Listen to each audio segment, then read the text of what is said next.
ট্যুরিজমের board of directors meeting tourism corporation এবং প্রতি 3 মাস অন্তর অন্তর আমরা এই মিটিংটা করি, সংগঠিত করি, যেখানে secretary tourism, director tourism, secretary PWD, finance secretary, chief engineer, PCCF, এই সমস্ত আধিকারিকদেরকে সঙ্গে নিয়ে আমরা বিওডি মিটিং সম্পন্ন করি। এবং এই মিটিংয়ে আগামী কয়েক মাসে আমাদের কি এজেন্ডা হবে, কি করণীয় হবে, তার অ্যাপ্রুভাল আমরা গ্রহণ করি এবং বিগত বিওডিতে যা সিদ্ধান্ত হয়েছে তার উপর কি অ্যাকশন আমরা নিয়েছি, অ্যাকশন টেকের রিপোর্ট, সেই জিনিসগুলো আমরা পেশ করি।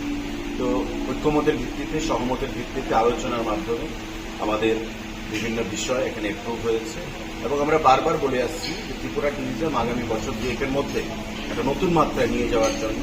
আমরা বদ্ধপরিকর এবং সেই দিশায় আমরা কাজ করব। এখানে যারা উপস্থিত ছিলেন বিভিন্ন স্তরের আধিকারিকগণ, তারাও সেখানে ঐক্যমত পোষণ করেছে এবং সম্পূর্ণ সহযোগিতা করে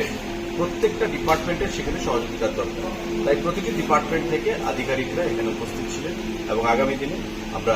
কেন্দ্রীয় সরকার, আমাদের এডিবি, আমাদের ওয়ার্ল্ড ব্যাংক, প্রতিটি এজেন্সির সহযোগিতা নিয়ে অর্থানুকূল্যে আমরা আগামী দিনে ত্রিপুরা ট্যুরিজমকে বিশ্বের দরবার নিয়ে যাব এবং সেই দিশায় আমাদের দপ্তর আমরা কাজ করছি।